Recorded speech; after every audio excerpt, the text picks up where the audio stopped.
Ndewonu ndị be anyị, ndị Igbo nke m, ndị m fụrụ n'anya ife dị egwu. Afa m bụ Ngozi Chukwuka Adaobi Ijele, onye nke unu. Ọkpụkpụ unu bụ ọkpụkpụ m, arụ unu bụ arụ m, ọbala dị m na-arụ bụ nke unu.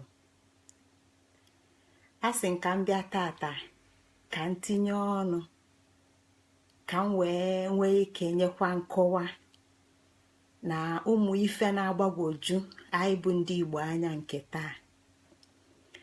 Ọtụtụ ife na-agbagwoju anyị anya nke tata.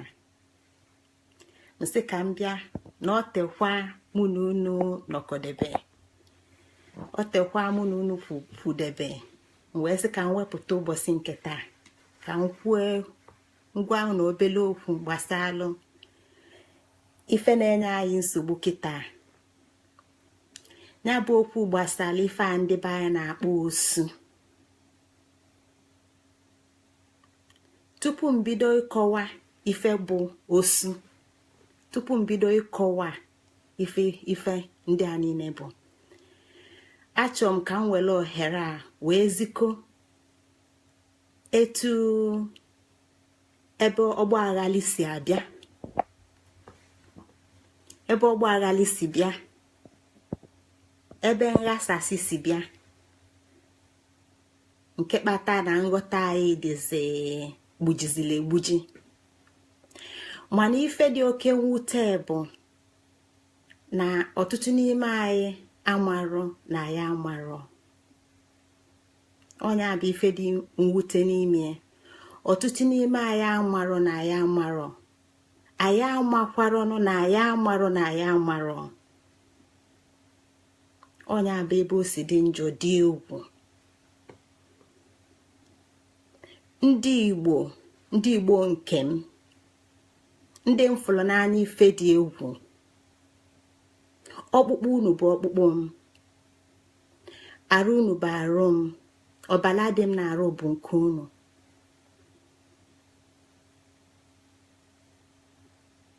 Ife m bụ, as far as akwụkwọ nwa bekee dị concerned, bụ lawyer, LLB, LLM.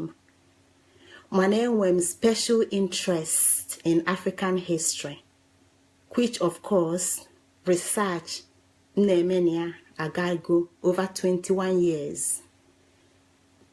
Mana particular interest ife gbasara Igbo, maka na abụ m onye Igbo. Amụrụ m onye Igbo, anụrụ nne m onye Igbo, anụrụ nna m onye Igbo, ọkpụtọlọkpụ bụ Igbo, iru na azụ bụ Igbo. Igbo ka m si bido, Igbo ka m kwụnya, Igbo ka m ma anwụ, Igbo ka ya eni m. Ya bụ na ọnwa ife mma ga-eme ka ọ dịrị Igbo nwa, mgbachi nkịtị. Ya bụ na m amarọ ife, ọ ife ndị Igbo kwuru na onye ma ife bụ onye ma ife. Amamife na-agbanwe agwa, amamife na-eweta eziokwu, weta udo. Ọ bụrụ okwu a na-ekwu ka e wee tọsaa, ghasaa, pịasaa.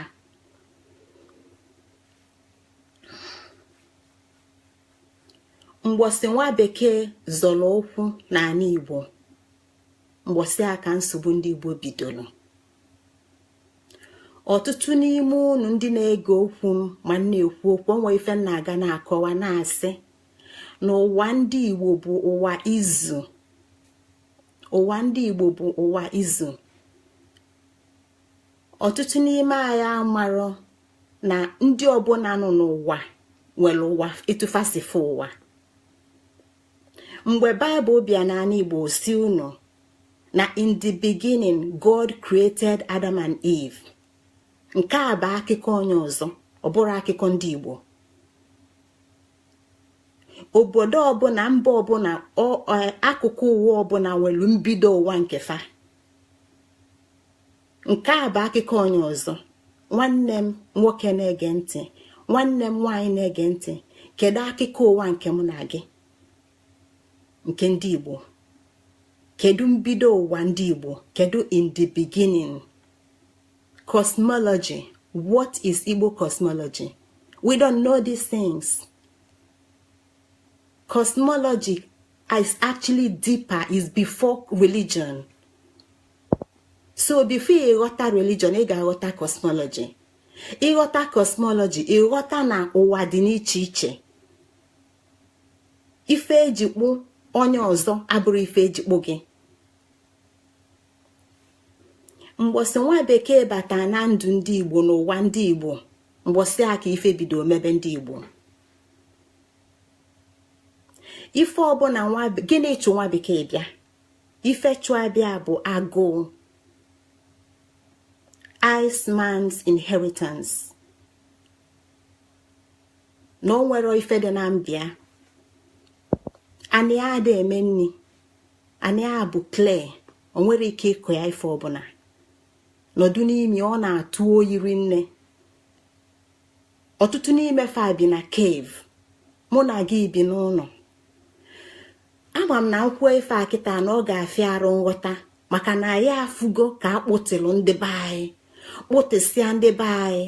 Anyị fụzie ife bụ na ogbenye na-asọ oyi. O ife emele eme. Aka amelia. O nwa bekee bịa iwelu nke unu. Ka o wee debe onwe ya. Ndị be anyị aghọtara na ife ọbụla dị n'ụwa nwere isi mbido. Etu a ka ọ dịkwa okike ụwa. Ndị Igbo kwu sị n'ụwa fa bụ uwe izu. Kedu ife uwe izu dị jide iche from ụwa ndị ọcha? Uwe izu sịrị na ife niile dị n'udo. Oke na nwunye bụ ofu. Oji na ọcha bụ ofu. Enu na ana bụ ofu. N'ofu ama nnọ. Nke ọzọ ama nnọ. Ọ bụ na enwere enu ịma nwaanyị. Inwele oke ịma nwe nwunye. Ọkụ ka eji ama mmiri. Ife dị ọkụ ka iji ama ife dị oyi. Ife gbala ọchịchị ka iji gbala ife dị n'ife. Ya bụ na fa na-abụ ife niile ụwa ndị Igbo bụ Ibonibo kwụrụ. O nwere ofe ife dị ofu n'ụwa ndị Igbo sọsọ okike na onwe. Ife ọbụla dị n'ala Igbo bụ dị ebua oke na nwunye, oji na ọcha. N'uwe izu ife ndị anyị abụ kwekọtala ekwekọta. Fa nọ na nkwekọta n'obi aṅụrị na ịdị ọcha. Ụwa nwa bekee bụ ụwa fakpọlụ alienation. In alienation world, oke na nwunye dị iche. Ife anyị kwesị ịghọta nọ, oke na nwunye dị iche. In alienation world, they are opposing. Fa na abụ ekwetaro. Fe nwere nkwekọrịta. Uchichi si na efifie dị ụtụtụ dị njọ, ụtụtụ si na efifie dị njọ. Oke si na anya aka mma na nwunye adịrọ mma.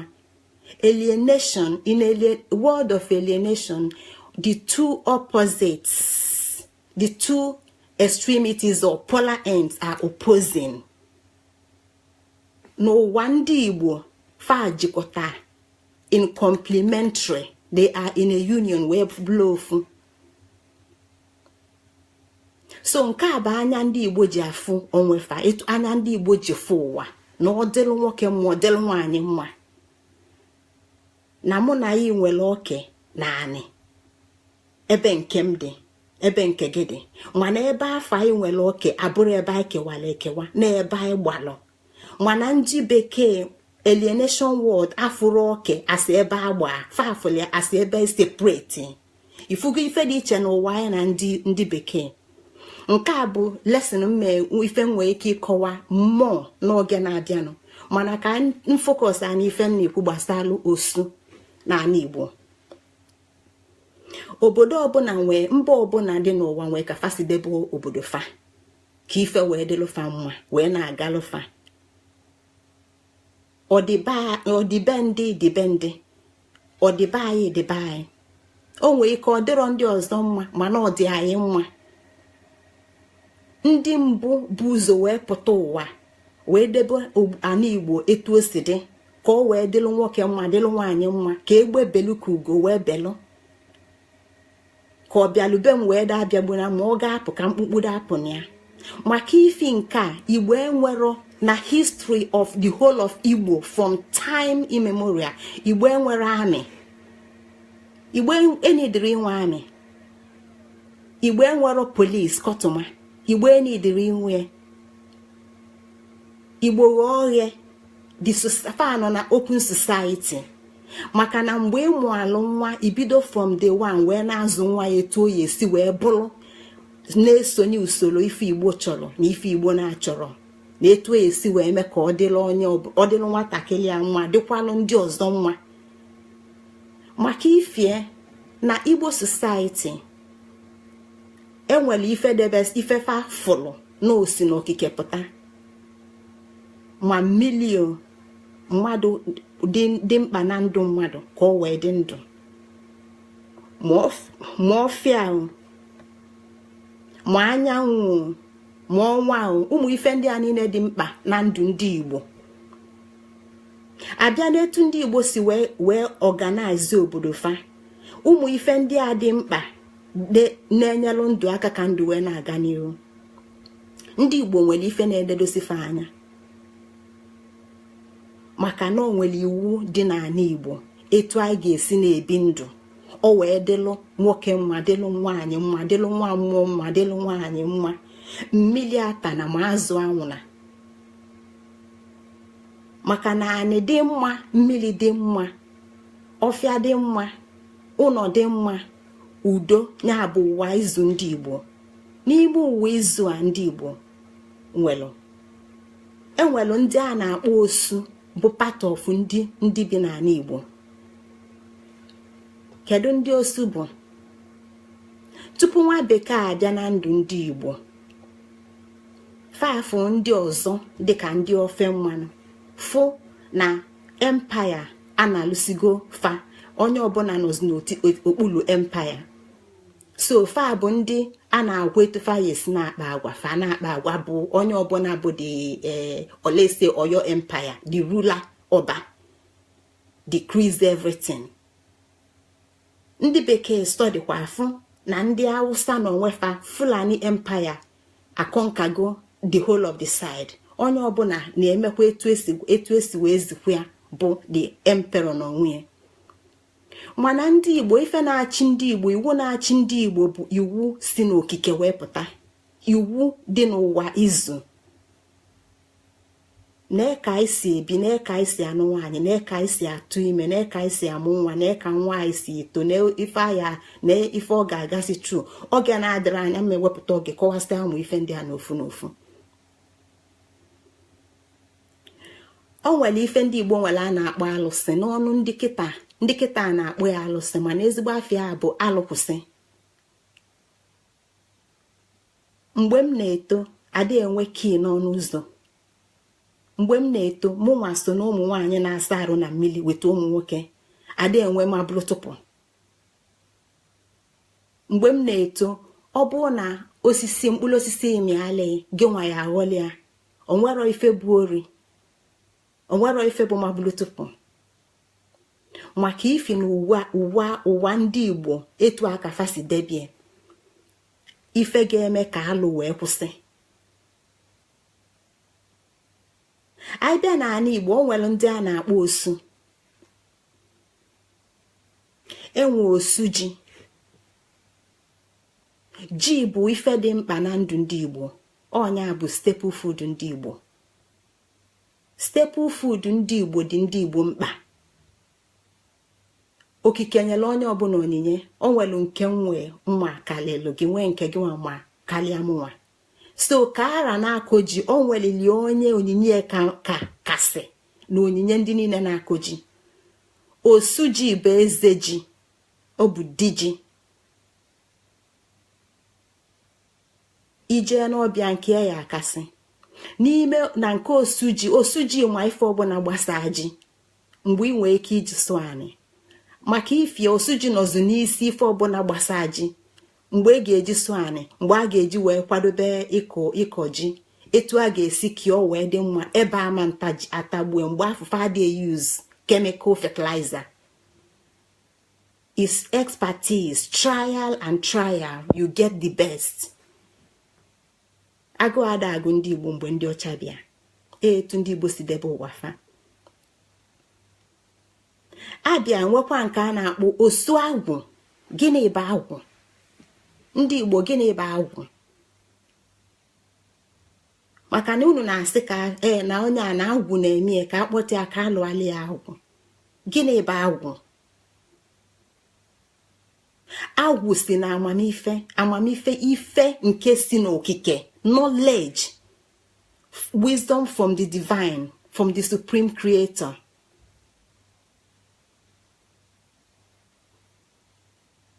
Agwụ bụ agwụ. Alụsị bụ alụ kwụsị. Ife a ga-eme ka alụ wee kwụsị. Ife ọbụla dị njọ dadịna n'obodo. Agwụ amamife nke na-ada agwụ. Enwere osu agwụ. Osu agwụ bụ nyanwa bụ onye natalụ amamife nke ya. Amamife onye ọbụla si na chibịa. Mana ọ bụ na ị mara anata nwa, ị mara anata nwa. Ọ bụ na ị mara ọgwụ agwụ, ị mara ọgwụ agwụ. Ada akati ya n'anya. Ọ bụ na ị mara ife ị ga-eme ka nwaanyị na-atụrụ ime tụnwe ime, ada akati ya n'anya. Nke a bụ etu ana Igbo si wee dị, wee chebe onwefa, chekwa onwefa. Osu agwụ nọ bụlụ nya bụ onye isi amamife na kịta mụ na anyị na-agazi na ndụ ụwa ndị bekee. Inwe ike si no a philosopher, but it's more than that.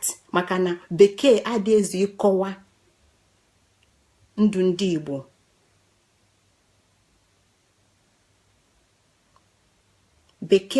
Bekee language ezuru ịkọwa ndụ ndị Igbo. Osu agwụ bụ nyanwa bụ the patron of agwụ. Amamife agwụ. Nya bụ na ọ bụ na mụ nwere amamife ma ọ na inwe amamife, inwere agwụ. Agwụ bụ multiple skills. O nwere ndị nwere dị multiple talented. Ọ na-afụ ọja, ọ na-ali enu, ọ na-agba egwu, ọ na-apị egbe, ọ na-apị ife dị iche iche. So nke ọbụla eweta ọ na-emekarịsị maka na ọ dị na mma. O nwere so many of these skills. Ọ mmadụ ga-akpọ tia, donatia anya, wee focus anya, follow one line. Ndị ọcha na-akpọ ya multiple genius. That's who these people are. Osuagwu sits at the height of the wisdom of knowledge. Ọ ya bụ Osuagwu. Enwe osu nkwọ, anwekwala osu anị. So osu ọbụla ịnụ bụ osu nke specialize na the area akpọrọ afa. Tupu ndị ọcha abịa, enwe iwu anị. O nwere iwu mmadụ ga-abụ omelụ anị. Iwu anị afọ osu agwụ ga-afụ maka ya. Ndị anyị na-akpọ osu fa dị ka dibịa, mana fa bụkwa di etu anyị si nwee di ji. So ị nwee ike ịkpọ osu agwụ dị agwụ dibịa. Ị nwee ike ịkpọ osu anị dị anị o dị ala. Tupu bekee abịa na ụwa ndị Igbo, ndị a niile bụ ndị na-alụ ọlụ ka ana Igbo wee dị mma. Let's take it a ofu ife ndị Igbo na-asọ nsọ nne. O nwere alụ dị iche iche ga-abụ mmadụ mee, eme ya anya eme ya. Obilukwabe nne ya. Lesie na ọla ụwa na odi na nwunye nwanne. Ụmụ ife dị etu a ndị Igbo kpọrọ alụ. Nke a ga-eme ya nwe eme ya. Mana ife dị ka igbu ọchụ, ife dị ka igbu nne mmadụ ma nna mmadụ ma igbu nwanne mmadụ, ụmụ ife ndị a bụ ife dị so deep na ọ kara ime ya. onye mere ụdị alụ a na-abanishi from obodo ya. Kedu ebe ọ na-aga? Lụtakwa na ndị Igbo enwero polisi, lụta na ndị Igbo enwere amị, lụta na ndị Igbo enwere soja, lụta na ya enwere prison. Kedu ebe ndị a na-aga? Osu niile a na-akpọ afịa nwe gbadolo ebe a na-eje akọnzọtụ fa, ebe onye lese na mụ n'idilu osu agwụ na nna idili ije jụ ma ajụjụ gbasara agwụ, o nwere ebe ị ga-aga kọnzọt afụ osu agwụ, gịnị akpa nkata ọgbalị ya afa osinekwa nke a na efe a eme na efe a eme. N'ebe afụ ndị ọcha abịa kpọọ ya shrine, mana fa nke a bụ afa ndị ọcha golia ka anyị welugodi ya na-aga fọkịta. Mana okwu alụsị ka ọ bụ okwu alụkwụsị, okwu alụkwụsị, okwu alụkwụsị n'ala Igbo ife dị njọ kwụsị. So ọ bụ na agwụ na-eme akpa aghala na ọ mara ebe ọ nọ, ebe ọ na-adanye ngaba ije fụ osu agwụ, aga m eje n'okwu alụsị afọ ebe ọ nọ. Ọ bụ na ọ nwee onye melụ alụ nke dịka igbu mmadụ, etu m si kọwa, anyị enwero ọgba a na-eje akpụnye ndị a, anyị enwero ebe ụlọ mkpọrọ a na-eje etinye ndị a. Ndị obodo si na famani amalikozi ebe ọ ga-eje bụ n'okwu obulu osolo ofu alụsị afọ oje gụọ ya mba ọnọdụ ebe a. Kedu ndị na-eme ka obulufa wee nata ka fada emezikwa n'ụdị alụ a ọzọ, ka alụ afa ma wee kwụsị? Welu understanding inwe gbasalụ modern prison wee na-ege ife m na-akọla ife a. Prison system in the world, world of alienation, in the Western world of alienation, aburo, which is different from Wandi Igbo wizu. Onye melaji fa na-etinye na prison, ka gịnị wee mee? Ife eji etinye na prison bụ ka wee try ya wee reform anya. They see prison as a place to reform. Mana ife dị iche n'ụwa ndị alienation world bụ na onye si prison pụta adịrọ reformed. A lot of them go on to commit the same crime and return back to prison. They become institutionalized. Mana ụwa ndị Igbo onye mere ajọ ife wee jekwulu dị abịa nke ọbụla nọ o dipende ebe nyanwa gbajele ọsọ nke nyanwa. Ọ bata ebe afọ dibịa nyana ya na ọ na-ejezi ozi ike, ọ na-esi azachasị ezi na-achụsị aja dị iche iche, bụrụzie ofe dịzi ka nkụta akpa. N'ime ebe a ka ọ ga-anọ dibịa wee rugharị anya ka alụ afọ ome mbụ ka ọ dị emezini ọzọ.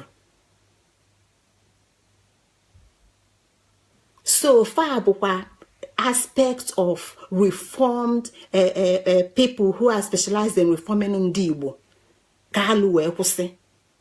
Ya bụ na ọ bụ na onye bụ mmadụ inwe ike ịdị na-agafe ụzọ azụ n'ezi gịnị anwụ ike na amankwụ, but yet o nwere onye ọzọ na-egbu. This is how they reform characters. Ọdịbendị dịlụfa ka ọdịba dịla. Ndị Igbo ghọtalụ mkpa ndị a niile baa na ndụ anyị. Ndị Igbo ghọtalụ mkpa osu agwụ, osu anị, osu ji, osu nkwọ. Ndị Igbo ghọtalụ mkpa ndị a niile baa na iji wee debe ana Igbo ka ọ bụrụ ebe alụ na-adịrọ. Fancha so n'ife chebela ana Igbo ọ bụla ife ọ bụ. O wee lue mgbe nwa bekee bịara. Tupu nwa bekee abịa n'ala Igbo, etu m sikwu ọ gagofu ndị ọzọ fadalia ọ dịlufe izi ịkọ nka ndị a fajefu ndị ofe mmanụ ndị digo used to ndị a na-achị achị ndị belong go to an empire which is under some, so they are all citizens. They are not actually citizens. They are all subjects of a higher monarch. So all the Londo cheesy, he deal with them. All the Londo cheesy, he deal with in the Fulani. Mana fa nwelu nsogbu with Indiana ndị Igbo. Fa nwelu nsogbu with ndị Igbo. Why? Maka etu ndị Igbo si wee debe society fa. In the first place, Igbo enwe eze. Onwero ife dị ka eze na ana Igbo. So ife a Nollywood na-ede elu unu osino kingdom of this, kingdom of that is all pure nonsense. Ọha bụ eze. Mana ọ bụ na onwezile eze ka eze na ana Igbo. Onwere eze ka ọha. Mana etu ndị Igbo si wee debe society fa. Community ọbụla dị independent. So ịma nje kịta na Ogidi si Ogbunike jee na Ogidi gwa ndị Ogidi ife na-eme ọ dịrọ possible. Ịma nsi Ogidi kunie jee Ụmụoji gwa ndị Ụmụoji ife na-eme ọ dịrọ possible. Mana Igbo na-asụ n'onu mana fa kwa akwalo bụla ofu o nwere ife kpata afa niile jikwa bụla ofu na-esokwa ofu ụdị usoro omenani fa. Mgbe nwa bekee bịa ọ fịali arụ ipenetrate ndị Igbo maka na ndị Fulani agwagofa na ndị adịkwa iche, ndị ofe mma na-agwagofa na ndị adịkwa iche. Kedu ndị bụ ụzọ bịa? Kedu ndị bụ nwa bekee bụ ụzọ bịa n'ala Igbo? Ndị nwa bekee bụ ụzọ bịa n'ala Igbo fa bịa as traders, fa bịa as ịzụ afịa. Mana ọ bụrụ afịa ka fa bịa ịzụ maka na ọ bụ na mbịa igoli ife ọ ife ịkpọbala afịa ka mma ego. Mana ndị a they dictate how things run. Mana they first study you. So as far back as 18th century, first study sigo ndị Igbo ghọta ndị a bụ na ndị a dị so fiercely independent minded na ezinụlọ ọbụla na-achị onwe fa. No nwere iwu na kontrolu ndụ onye Igbo na iwu na kontrolu ndụ onye Igbo n'ime idiri idie na Bible. Maka na n'ime ka emele ego n'isi nne, n'ime ka emele ego n'isi nne ya mụtalụ nne ya nụtalụ nne, n'ime ka nne esi wee kunie ijebedi, n'ime ka esi wee kpụ nwa onye Igbo n'afọ mụpụta ya jọọ mụgụ ya nye ala gụọ anya afa ọ na-eto, n'ime ka o si bụrụ nwoke kpuo anya anị, n'ime so na ndụ onye Igbo bụ a moving, walking, talking, living, acting entity. Onye dere idie n'akwụkwọ ka o wee mmanụ nke dị njọ na nke na-adịrọ mma ọ ga-eme ọmụ ya ama. So mgbe nwa bekee bịa afụ ndị a ghọta etufa si eme litu etufa si ndị ọzọ si kosi alụfa, and most importantly dia etufa si wee wele obodo fadozie n'ife dị iche iche ma osu agwụ ma osu anị ma osu ji ma ife dị iche iche etufa si hazizi onwe fa. Most importantly fa nwekwula egbe. Ndị Igbo na-ama nke a.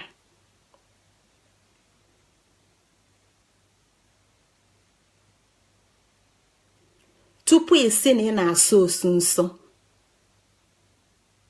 ndị Igbo na-ama nke a.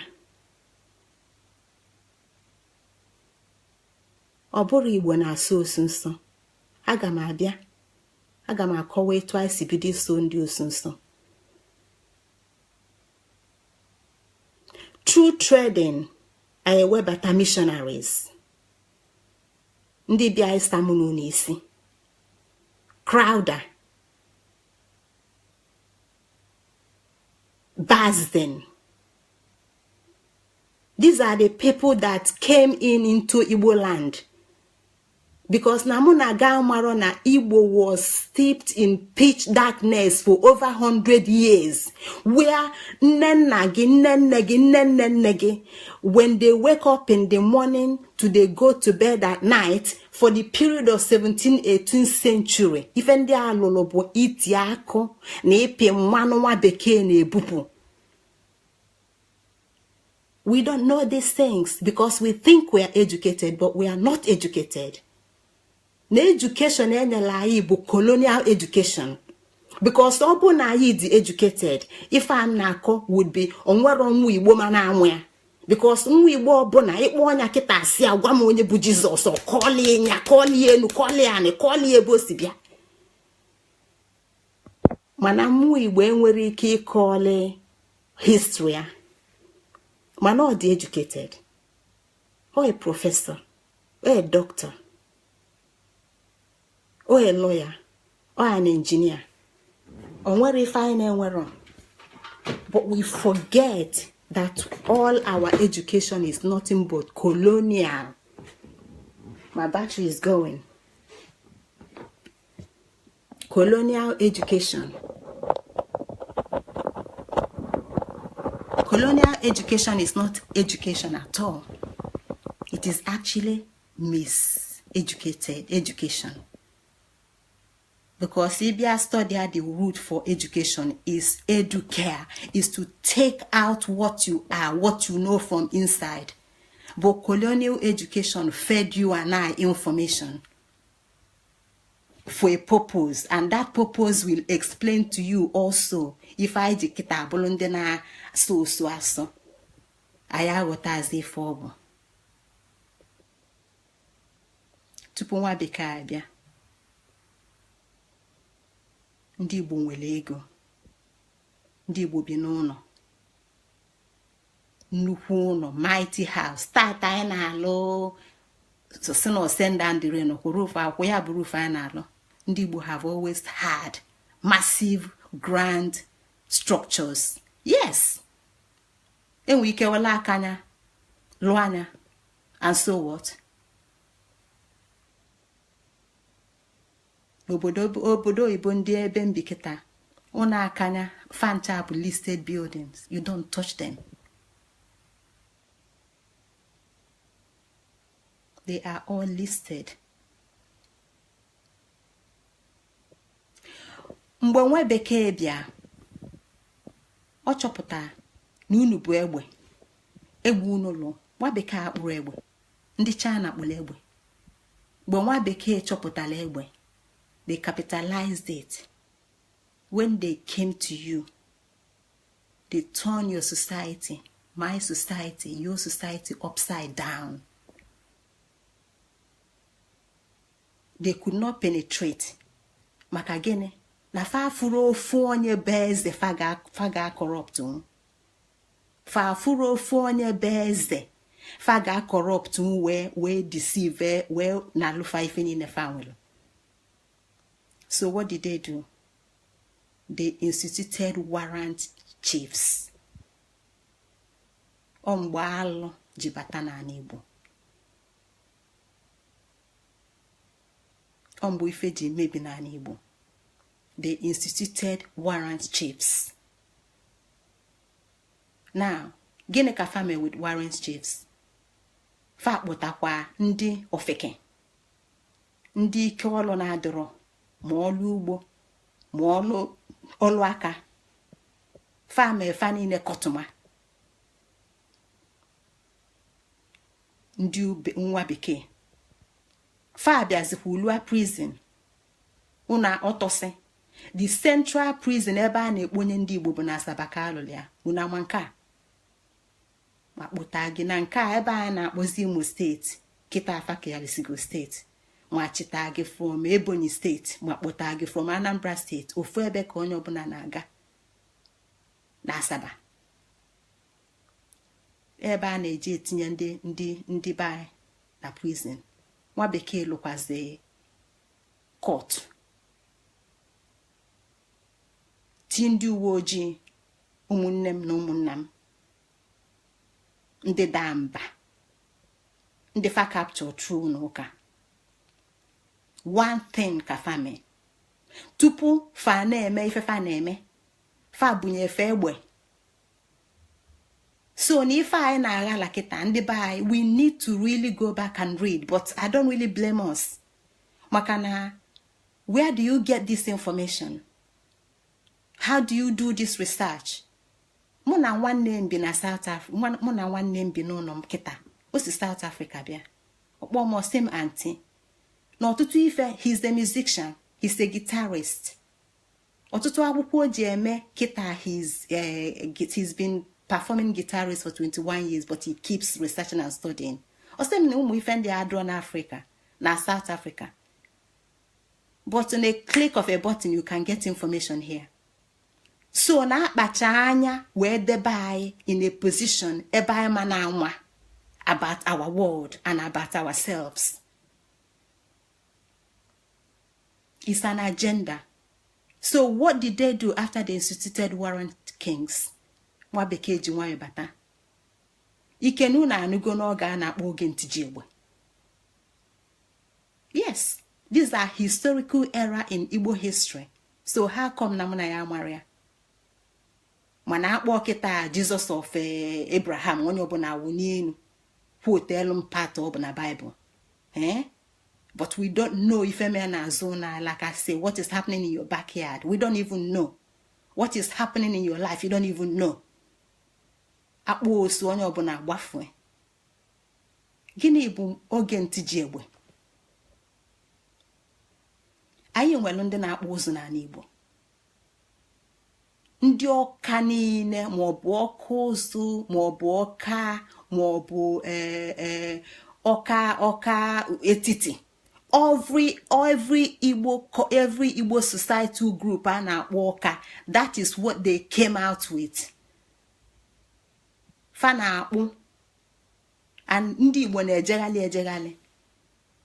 Ndị Igbo nwere egbe, unu ama. Tupu nwa bekee bịa na Igbo na mana ndị Igbo nwere egbe. Unu ama na ọ nwere family na Igbo na-enwere egbe. Ndị Igbo kpụrụ, not imported. Mana alụpụsị na Igbo, anyị jiri egbe anyị gbuo onwe anyị.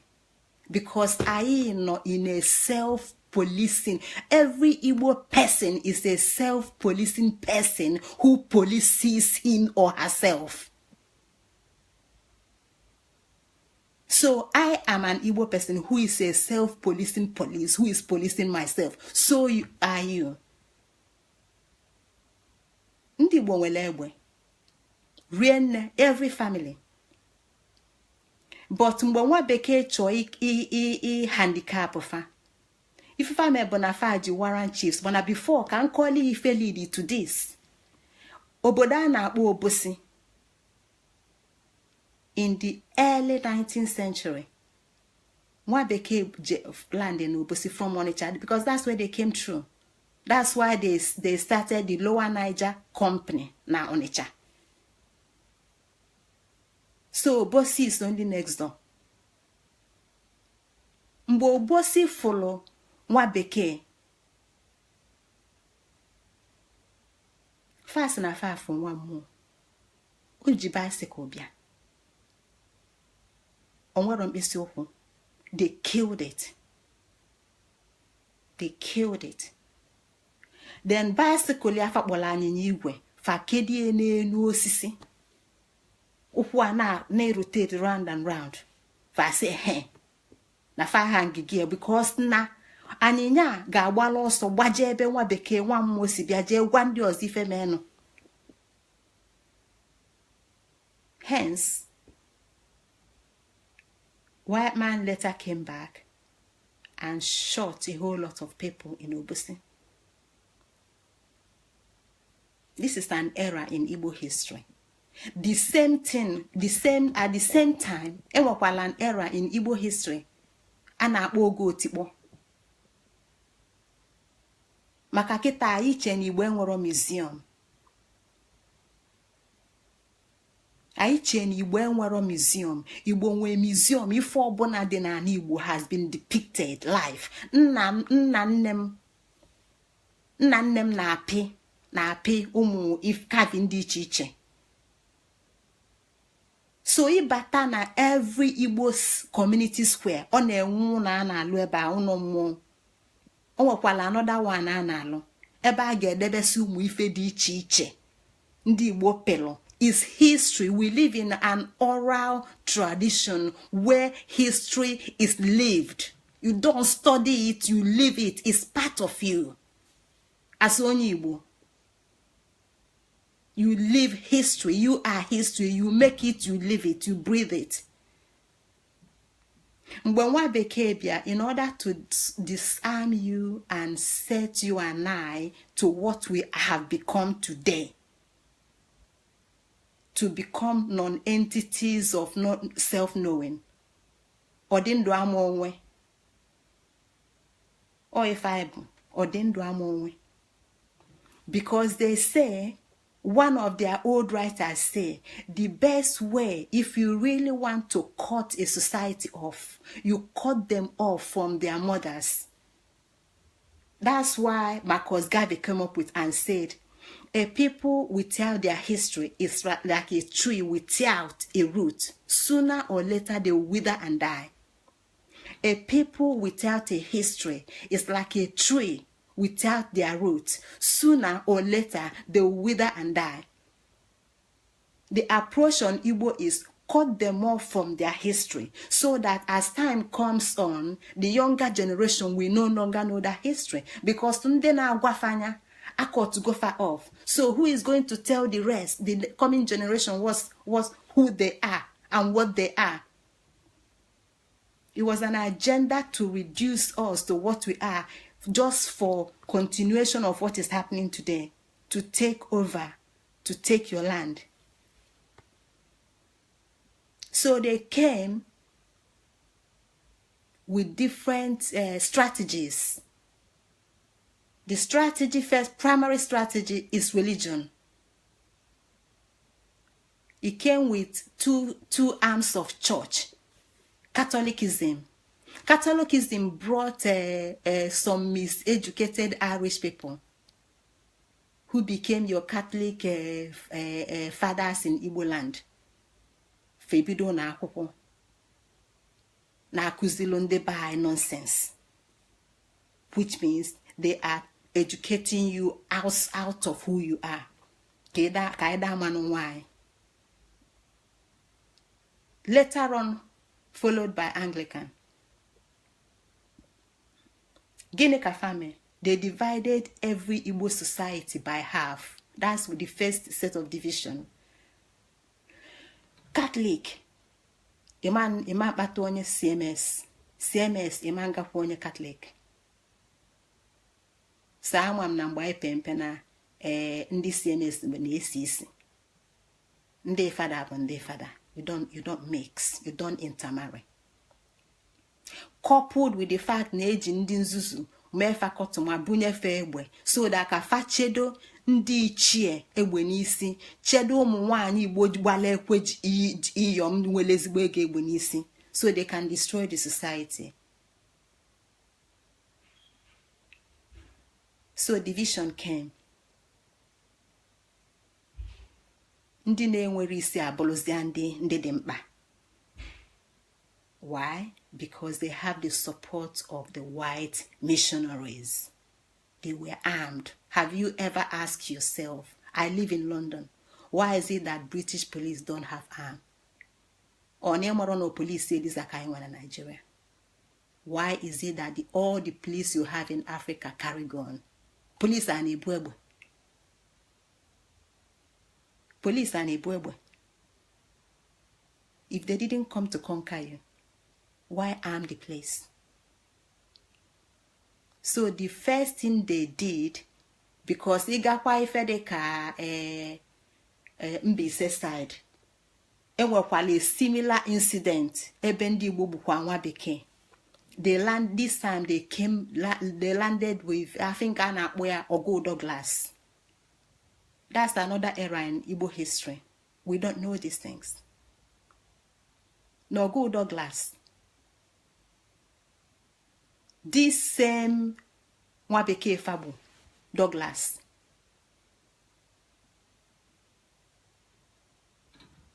Ndị Igbo bunya tanwa, because you have to get rid of the evidence. But when they were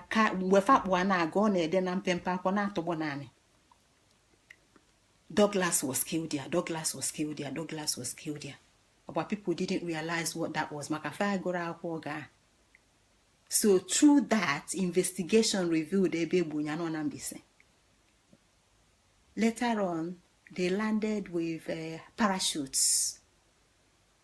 They set down troops. So at the next day, they started shooting, but the Igbo people were armed. So it wasn't an easy battle. The same as Etosimeno. But at the end of the day, they got the warrant chiefs to convince, I think in Kamena, na Nibuku Kebo Bido. Nibuku Kobido. Warrant chief Akwegigo. Sindi Bukuni no Nyobona Bupute Buyechi Bonko. So Igbo had in Ibuku mountain of ammunition. Mwa bekee bwe banyo gbafo kilikili amwanya petrol gbafo ko. Umu bekee no gidele until egbo ndi Igbo ni na agba pia tapata. Then that started traveling from one Igbo village to another. From one Igbo village to another. Until ndị Igbo niile destroy ya egbefa. You see? They disarmed you and I. We were disarmed strategically. Then another aspect of our defense, which is all the Okwai Chiche, they use Oge to also destroy all of those structures. So we are now laid open for the assault. Now, that's the story of that's the gist of all this long story I'm giving you. The turnaround. When Nwabeke started to capture some of our people and brainwash them into the church, if you don't convert, if you don't accept their so-called new religion, you have a problem. So, do you think that Osuagu, Osuani, Osuji, Osunkwo will easily just hang up and surrender and give their life to Christ? They didn't. Me and you, the same group from the same body of Ndibo who converted, were now informed by the missionaries to ostracize these people. Yes, I was born to Iso Amamosu na Nibo. Ada no fan. Ada no smoke. Ada no swani. But Osu aburaji fetu Ndibo until na ndị ọcha a convert ndị bai to Christianity and then get them to ridicule. Get them to ridicule and ostracize ndị enwa bụ ndị jiani. That's how we came to what we have as Osu today. So kam jụọ gị, as onye Igbo ilidebegoji Osuji as onye Igbo ilidebegoji. What is the purpose of Osuji na Igbo? Osuani as onye Igbo ife n'enu iko n'enu maka ji na ede na akpụ na oloma na nkwụ na ụkwa ị na-eli ka nọ n'ala Igbo. Have you given it up? Osuagwu, have you stopped to pursue knowledge? Kita ị ka na-ejenu, ị na-ejenu n'ụlọ ụka nọ ọkwa ya? Ị eje jụọ pastor nnu onye a, pastor wa na m enwetara ọrụ, pastor nka. Have you stopped to consult people ịma ka ịmalụ? You haven't. The difference bụ na ị na-emezi ya through the version as a conquered human being. So the same thing booted disunity in Igbo land, which I now marrow because that history was stolen from us and deliberately hidden from us. Because how did I learn these things? 21 years of research. So if you want, you can know these facts too. But why, if I lived in Nigeria, if I live in Igbo land, would I have been privileged to all this information? The answer is no. Because every education I learned in that country was to hate myself. I read a history book, W.K. Boa or something like that.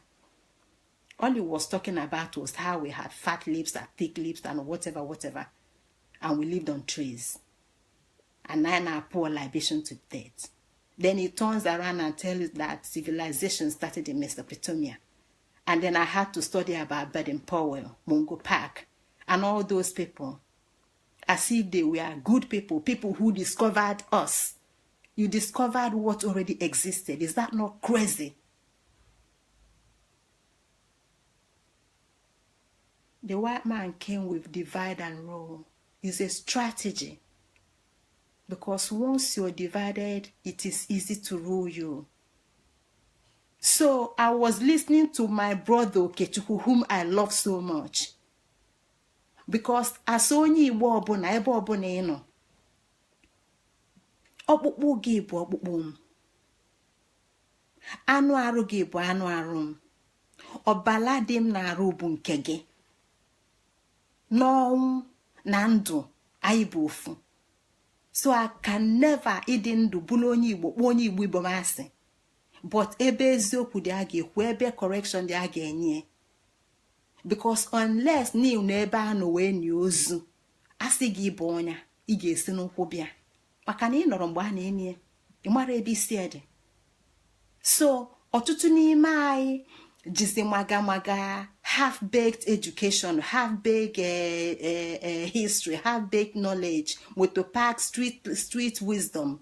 We know so what was doing in my with in-depth knowledge of who we really are. My brother made a lovely video the other day, Okechukwu, but then he repeated 2 times about abolition Osu. We need to be abolished. It has already been abolished anyway. It's not even a biggie. But then he kept repeating, Kamazi, na at the end of the day, no nwezi onye ọbụla ga-abụzi Osu, no onye na accept or Christ as their one and personal savior, something like that, to that effect. Did you see how it started in the beginning? That's how it started in the beginning. That is how it started in the beginning. Unconsciously, he was falling into the same pit hole. Unfortunately, he was taken through the same route Nwabekee taking. So now we have a bunch of warrant chiefs. Unfortunately, my father was once. Unfortunately, my grandfather, Ejiofor, was once Chief Ejiofor. Unfortunately, my great-grand-uncle, Obimwa Chief, was one. So I came from that lineage also. Though with a different twist. Because each case is unique. And the bottom line is this. Onwere onye eze ị ga-ejekwu kịta n'ala Igbo ka ọ kọọla ntọnanị. It's impossible. Ife a nkọ kịta jee jụọ onye eze ọbụla n'ala Igbo. Jụọ anya asịa kedu oge ndị Igbo, kedu ife bụ oge ntiji egbe n'ala Igbo. Jụọ alụm ya onye eze ọbụla ịma. Jụọ alụm onye eze ọbụla ịma. Kedu oge, kedu ụdị osu, variety osu enwe n'ala Igbo. Biko jụọ alụm ya onye eze ọbụla ịma n'obodo ka ịgwa m onye eze nwee ike ịkọle osu ọna inwe n'ala Igbo. Gịnị bụ osu? Jụkwalụ m onye eze ọbụla ịma n'ala Igbo si ya kedu ife dị iche from osu na di. Di is not husband. We get it wrong. Di is not husband. Maka na ife na ya amarụ n'ụwa ndị bekee dị iche, the word of alienation dị iche from wizu, the word of complementarity, ebe ife na-abụ kwekọta.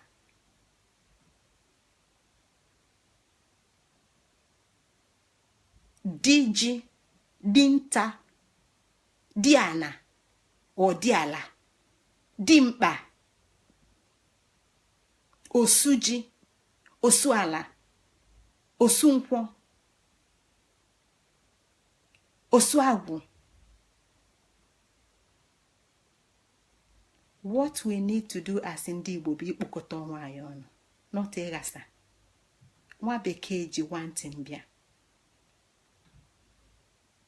Religion, through the missionaries, they came to exploit us.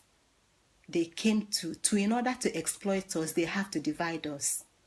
They have to disarm. They have to, in order to exploit us, they have to disarm us.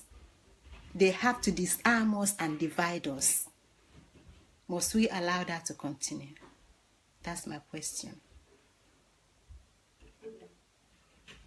Ayaga in our generation, because kita I know in the world what the Aquarium era. Piscean era is passing. Kita the era of Aquarius, everything is open. Information age. It is the knowing time. It is the time to know. It is the time to know. There's no excuse for not knowing. Get rid of ideologies. Open your mind. Because if you can keep away ideology like religion or whatever, you can actually investigate truth and know truth. And then go back to your religion if that's what you find. But don't be misinformed. Don't wallow in ignorance and claim that you know or think you know. Because the first primary African teaching, Igbo teaching, bụ nwata mara onwe gị. Nwata mara onwe gị. That's the root of all. That is the center of all knowledge. So no nwere ụlọ ọba na mmadụ bụ akwụkwọ mmadụ ife niile gbasara ala. Mmadụ ife niile gbasara Yaheshua.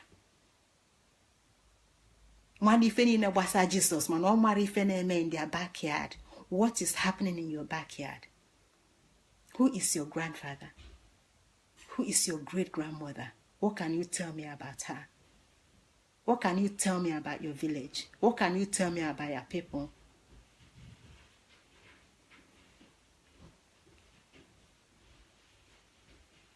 Ikekwa na anyị ga-enwekwa lecture ọzọ ma ọ bụ na nke a edoro anya. Mana ife m na-achọ ka anyị mara bụ na osu abụrụ ife ndị Igbo na-asọ nsọ. That's the summary of all this video. Osu abụrụ ife ndị Igbo na-asọ nsọ. Alụsị abụrụ ajọ ife n'ala Igbo. Osu abụrụ ajọ ife n'ala Igbo. Ife ndị a niile bụ ife mee ka Igbo kwụlụ. Ka ọ dịle onye enu mma, ka ọ dịle onye anị mma. Onye kpata na Igbo enwere amị, Igbo enwere police, Igbo enwere prison. Maka na onye ọbụla ma iwu, sọpụrụ nya bụ iwu. So nwere ife ọ na-alụla ndị Igbo. Ichebe ife ọbụla na-emelụ anyị, onye bụ ife osu anyị na-alụ. Ka anyị wee dị mma. Kịta anyị nwere osu anyị okwu ya. Ya konye nwuji na anyị Igbo kịta opue. Anyị nwere osu ji. Anyị nwere osu nkwọ. Anyị nwere osu agwụ.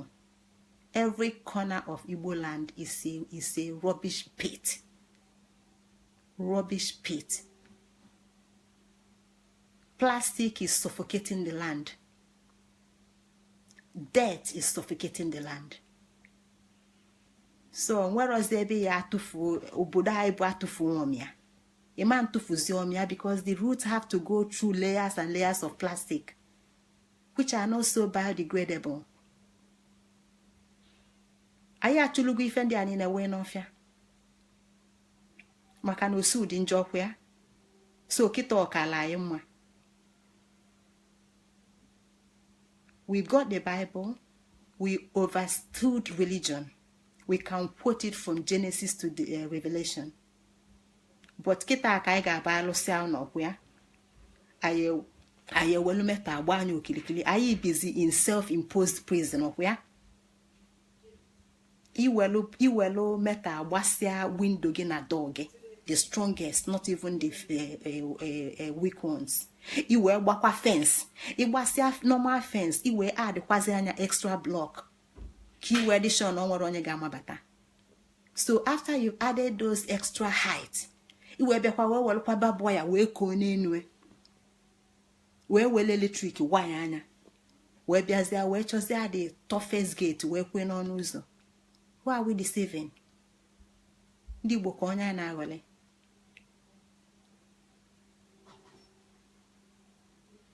So okwu a bụrụ okwu anyị na ndị Fulani. Ọ bụrụ okwu anyị na nke one day I ga-eme video gbasara anyị na ndị Fulani na anyị na ndị Hausa. Mana kita I'm talking about Igbo n'onwe. We need to know where our trouble lies. We need to know the root of our problem. We need to go and know our story, not history. Our story. We need to know our story. We need to know maybe febido maybe benabai nandwai. And we need to see what the possible naiga repair. But in repairing it, we don't ostracize again. So no nya accept ro Yeshua. Onya buziusu. We are yet in the same shoe. We are just standing on a spot, marching. We are not moving anywhere. Or the konye kwofu ebe a jogging. They've not traveled anywhere. Man, ain't all fight on we bonaga. They've not traveled anywhere. So we need to come home. Ndị Igbo, I need inata. I need inata. I need igo inwa amamife. This is the age of knowledge. I need the inwa nkai. I brought nke mmadụ ka anyị ga-amamalia intoto. I need the inwa nkai. Kita ife anyị bụbu nwa nke mmadụ ama nke. We need to start knowing who we are and what we are. And if I ma ejibole fiber, maka no if I but I jukwa kana achukwa iwelukwa echu. Which is another story altogether. But if I na kita. The story continues. The same reason undi ajibia tije unu. The same reason undi ajibia tikwo mbari unu niile. Destroy all your artifacts, when you're on CBDO, when you are all of them, they destroyed all of them. The same reason they came and destroy your diabia. The same reason they imposed the fake Oyibo dibia. Otutundi dibia ni na ni buketa aworo dibia fabu. So stop going to them. Stop going to them. You don't need them. Ginwa bu dibia no wenge. You observe the natural law and you protected. We need the regional Biana pollute to see all our rivers with plastic. Who cleans the waterways? We are dying of plastic. We are dying of ignorance. So now, they now brought, as we become helpless, religion are plaster, we become so drunk in it. We now have all these warrant chiefs, Ndigwan and Ndieze, who are perambulating. They are all wearing Roman artifacts. ọnwa ife dị iche na ife ndị igwe anyị na-eyi na ife ndị kedozie ma ndị bishọp na ndị otu na-eyi gbado ọrụ ofe ife a except different color.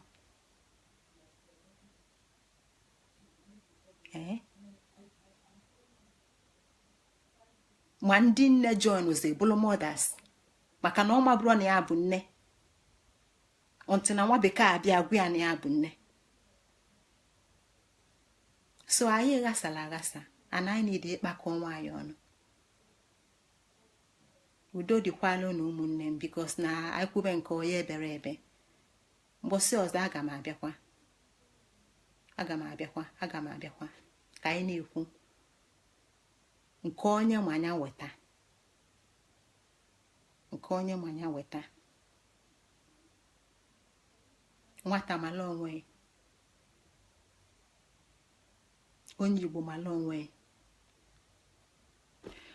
onye na-amarọ ma chee na ya ma bụ onye a ga-asọ nsọ gbalie ọsọ. He who knows not but believes he knows, you have to run away from them.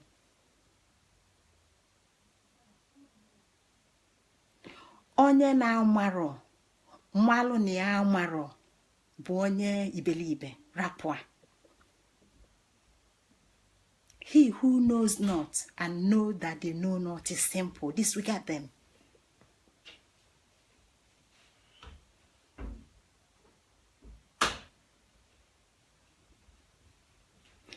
He who knows but knows not that they know is asleep. Awake them. Onye mmanụ mana ọ marọ na ọnwa na alarụla nyela aka ka akpọta anya n'ụla ka ọ lụọ ụlọ ọbịa ịlụ.